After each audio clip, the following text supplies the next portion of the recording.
వెంకటరెడ్డి గారు. ఈశ్వర్ గారు, ముందుగా మీకు ప్యానెల్లో ఉన్న అందరికీ అట్లానే సాక్షి టీవీ ప్రేక్షకులందరూ నమస్కారాలు. ఉగాది పండుగ రోజు 10,000 రూపాయలు చేస్తా అన్నారు కదా, చేసేసాను కూడా చెప్పాడు. చేసేసాను కాదు, 10,000 ఇస్తానన్నారు. లేదు సార్, అంటే మీరు ఇలా చంద్రబాబు నాయుడు గారు పబ్లిక్ మీటింగ్ లో వాలంటీర్లకు ఆల్రెడీ నేను 10,000 చేసేసాను అంటే ఆయన అపోజిషన్ లో ఉన్నప్పుడే 10,000 చేసేసాడు. మరి ఎప్పుడు ఇచ్చాడో తెలియదు కానీ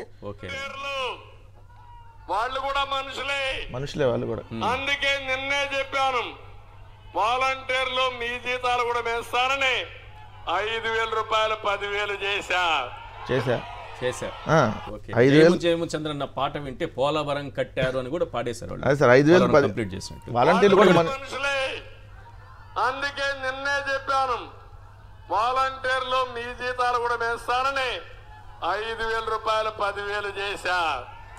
మరి 5,000 10,000 చేశా అన్నాడు. ఇప్పుడు అసలు వాలంటీర్లతో పని లేదు, వాలంటీర్లు ఉన్నారా లేదా నిర్ణయం తీసుకుంటాము, అసలు వాళ్ళని ఉపయోగించుకోవాలా వద్దా నిర్ణయం తీసుకుంటామని సాక్షాత్తు మంత్రిగా ఉన్నటువంటి పార్థసారథి గారు చెప్తున్నారు. వాలంటీర్ల విధులు ఏంటి? 1వ తారీఖు వెళ్ళి ఇంటింటికి వెళ్ళి అవతాతలకి వికలాంగులకి పెన్షన్ అందించారు. ఈ 4.5 సంవత్సరాల పాటు, దాదాపు 4.5 సంవత్సరాలు, ఆగస్టు 2019 నుంచి ఈ వ్యవస్థ జగన్మోహన్ రెడ్డి గారి హయాంలో ఆగస్టు 15వ తారీఖు 2019లో ఈ వ్యవస్థ వచ్చింది. అప్పటి నుంచి ఎన్నికలకు 3 నెలల ముందు దాకా, ఎందుకంటే ఎన్నికల 3 నెలల ముందు కూడా వీళ్ళు ఎన్నికల కమిషన్ దగ్గరికి వెళ్ళి వాలంటీర్లు వద్దని ఆపినటువంటి క్రమం దాకా చూస్తే ప్రతి నెల అది కరోనా రాని వరదలు రాని ఎంత బేభత్సాలని ఏం జరిగినా కూడా వాలంటీర్ అనేవాళ్ళు 1వ తారీఖు వెళ్ళి 66 లక్షల మంది అవతాతలకు పెన్షన్లు అందించారు. ఇప్పుడు రేపు 1వ తారీఖు సచివాలయ ఉద్యోగులు వెళ్ళి ఇంటింటికి అందిస్తారంట. అంటే వాలంటీర్ల వ్యవస్థకు మంగళం మాడినట్టే కదా దానికి అర్థం. సచివాలయ వ్యవస్థ ఆల్రెడీ ఉంది, సచివాలయ వ్యవస్థకు అనుగుణంగా వాలంటీర్ వ్యవస్థ పనిచేస్తుంది. ఆ వాలంటీర్ల వ్యవస్థ సచివాలయంలో ఉన్నటువంటి సచివాలయ వ్యవస్థ ద్వారా అందుతున్నటువంటి 543 సేవలు ఏదైతే ఉందో 543 సేవలు ఈ వాలంటీర్లు డోర్ టు డోర్ ఆ సేవలను తీసుకెళ్లేది వాళ్ళ బాధ్యత. సో వాళ్ళ విధులు అది. ఇప్పుడు వాళ్ళు అవసరం లేదు, డైరెక్ట్గా సచివాలయ ఉద్యోగులను ఇంటింటికి పంపించేసి పంపిణీ చేసేసుకుంటామంటే దానికి అర్థం వాలంటీర్ని తప్పించేస్తారు, ఉంచరు ఆ వ్యవస్థని. ఏమంటారంటే వాళ్ళకి అవసరమైతే నిరుద్యోగ వృత్తి ఇస్తానంటాడు. అది కూడా ఇది ఎన్నికలకు చివరి మళ్ళీ 2029 ఎన్నికలకు వచ్చే 2 నెలలు 3 నెలల ముందు నిరుద్యోగ వృత్తి ఇస్తా, వాళ్ళు కూడా నిరుద్యోగులే కదా అని చెప్పి మంగళం బారేటటువంటి కార్యక్రమం. సో దయచేసి ఒకసారి గమనించండి, 10 రోజులు ఈ ప్రభుత్వం వచ్చి 10 రోజులు కాకముందే వాళ్ళు ఎటువంటి తప్పుడు విధానాలు తీసుకుంటున్నారో ఉన్నటువంటి వాళ్ళందరినీ తీసేయటము. వాలంటీర్లు పోయినట్టేనా? అంతేగా 1,00,000 మంది రాజీనామా చేస్తున్నారు, మిగిలిన 1,50,000 మంది కూడా వాళ్ళకి అవసరం లేదని డైరెక్ట్ చెప్పేస్తున్నారు. ఈ రోజు ఇంటింటికి వచ్చి ఆ సేవలన్నీ పోయినట్టేనా? పెన్షన్లు పోయాయి, ప్రస్తుతానికి పెన్షన్లు పోయాయి అంటారా? ప్రస్తుతానికి వాలంటీర్లు వ్యవస్థ అవసరం లేదు, సచివాలయాల ద్వారా పంపిణీ చేస్తా ఉంటున్నారు. ఇది పెన్షన్ల వరకు, పెన్షన్లు చేస్తే ఒక్క సేవే కాదు, మిగిలిన సేవలు ప్రతి ఒక్కటి వచ్చి ప్రతి ఒక్క సచివాలయ ఉద్యోగి వచ్చి సచివాలయం పరిధిలో 2,000 జనాభా ఉంటారు, ఉండే స్టాఫ్ 11 మంది. ఆ 11 మంది ఆ 2,000 జనాభాకి వెళ్ళి మినిమం 8 నుంచి వెళ్ళి ఇంటింటికి వెళ్ళి రోజు చేయలేరు కదా, ప్రతి ఒక్క కార్యక్రమం వాళ్ళకి సంబంధించినటువంటిది అందించలేరు కదా. ఇక్కడ 50 ఏళ్ళకి వచ్చి ఒక వాలంటీర్ ఉండి 50 ఏళ్ళకి వచ్చి వాళ్ళు చూసుకుంటా ఉన్నప్పుడు ఎంత బ్రహ్మాండంగా ఆంధ్రప్రదేశ్ రాష్ట్రంలో పరిపాలన జరిగింది. వాళ్ళ కోవిడ్ సమయంలో కూడా ఏ విధమైనటువంటి సేవలు అందిని మనం చూసాం. ఈ రోజు ఆ వ్యవస్థ అవసరం లేదని చంద్రబాబు నాయుడు గారు డిసైడ్ చేశాడు. సో ఇంకా తేల్చుకోవాల్సింది రాజీనామా చేయనటువంటి వాలంటీర్లు. ఇప్పుడు ఎవరైతే కొంతమంది రాజీనామాలు చేసి మమ్మల్ని బలవంతంగా చేయించారని చెప్పి ఏదైతే ఉద్యోగాల కోసం ఆ 10,000 రూపాయల జీతం కోసం ఏదైతే తప్పుడు ఆరోపణలు చేస్తూ మమ్మల్ని బలవంతంగా చేయించారని ఒకళ్ళిద్దరు చేత కేసులు కూడా పెట్టించారు కదా, కొడాల నాని గారి మీద, ఇట్లా కొంతమంది మీద. సో ఇప్పుడు తెలుసుకోవాల్సింది వాళ్ళు, ఆలోచించుకోవాల్సింది వాళ్ళు. నీతిగా నిజాయితీగా నిబద్ధతగా వ్యవహరించినటువంటి ప్రభుత్వం ఎవరిది? ఈ రోజు మిమ్మల్ని 10,000 ఇస్తామని చెప్పి ఉగాది పండుగ రోజు సార్ ఎంత దారుణం అంటే, ఆ రోజు మీరు సాయంత్రం డిబేట్కి వచ్చా, నాకు గుర్తుంది బాగా.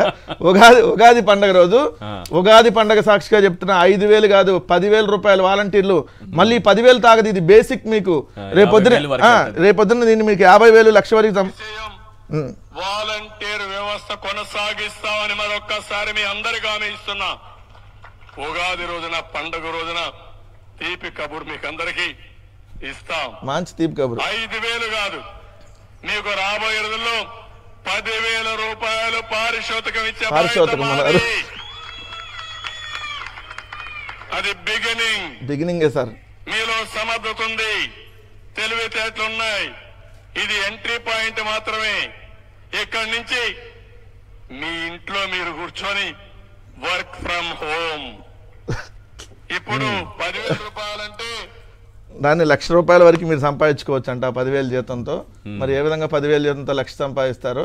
సరే, ముందు అసలు పోయింది కదా, వచ్చిన 5,000 పోయింది. వాళ్ళు ఈరోజు ప్రజలతో ఎన్నాళ్ళుగా వాళ్ళ కనెక్టివిటీ కనెక్ట్ అవుతూ వాళ్ళతో ఉన్నటువంటి ఆప్యాయతలు పోయినాయి. ఆ వ్యవస్థ అనేది ఏ విధంగా సాక్షాత్తు ప్రధానమంత్రి గారు కొనియాడారు సార్. ఇంకా దీంతో చెప్పాడు ఎన్డీఏ ప్రభుత్వం, మేము ఒక తెలుగుదేశం అని చెప్పలా, ఎన్డీఏ మేము 3 పార్టీలు కలిసిన, మేము 3 పార్టీలు ఎన్డీఏ కూటమిగా చెప్తున్నాం. ఉగాది పండగ సాక్షిగా తీపి కబురు అందిస్తున్నాం. 5,000 కాదు 10,000 చేస్తున్నా. వాలంటీర్లు మనుషులే కదా, మనుషులే సార్ వాలంటీర్లు. గోనె సంచులు మోసేవాళ్ళు, అమ్మాయిలు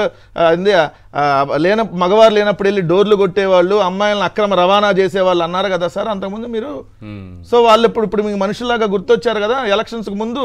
మళ్ళీ ఎలక్షన్ అయిపోయినాక మళ్ళీ వాళ్ళు మనుషులు కాదనేది మీరు ట్రీట్ చేశారు కదా. మరి మనుషులు అయితే మానవత్వం ఉంటే మరి వాళ్ళకి మీరు అన్న 10,000 అదే వాలంటీర్లని రాజీనామా చేసిన వాళ్ళు చేయని వాళ్ళ మీద మీరు కొత్తగా రిక్రూట్ చేసుకుంటారా? మిగిలిన రాజీనామా చేసిన మీరు చేసి 2,50,000 మంది ఏదైతే వాలంటీర్లు ఉన్నారో వాళ్ళందరినీ కొనసాగించి ఆ సేవలను కంటిన్యూ చేయాలి కదా. ఎందుకు చేయట్లా? ఇంకొకటి బాబు మార్కు మోసాల్లో స్టార్ట్ అయినాయి. 30,000 28,000 మంది మహిళలు మిస్ అయిపోయారు కదా.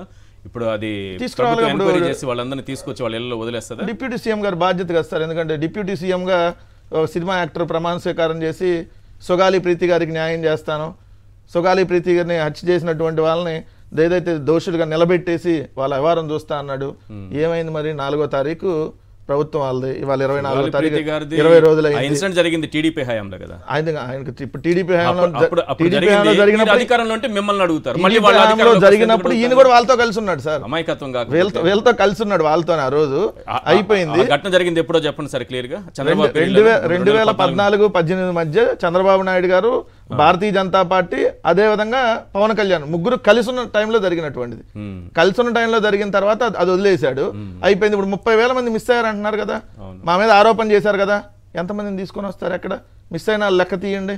మీరే కదా అధికారంలో ఉంది. ఎక్కడ ఉందా మీరే, అక్కడ ఉంది మీరే కదా. సో మీరు కమిటీ చేసి 30,000 మంది లిస్టు తీసి ఎంతమందిని తీసుకొని వస్తారు? తీసుకురండి నిజంగా వాళ్ళు మిస్ అయ్యి ఉంటే. రైట్.